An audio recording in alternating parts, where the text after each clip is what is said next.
lời yêu. Em đã sống trong hy vọng, vụt mất anh đâu nghĩ suy.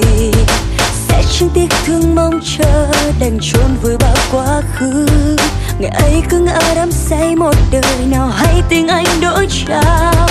Chắc đến lúc ta nên dừng lại, đừng nghe nhịp tim của mình. Có thưởng thức bao đêm dài, kề vai mà vẫn hững hờ. Em sẽ bước trên con đường dài, một mai chẳng còn chung lối.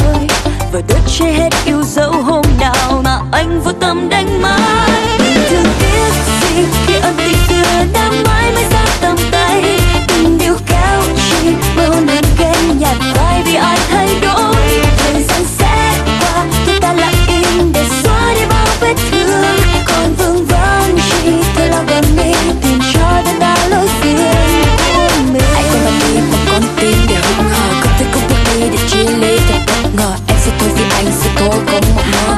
Sao không còn chờ vứt hết đi để yêu thương là vô bờ. Con em cũng quên đi nước mắt sẽ khô và hãy xem chúng ta là giấc mơ. I don't wanna think about you babe, and I don't wanna think about you baby.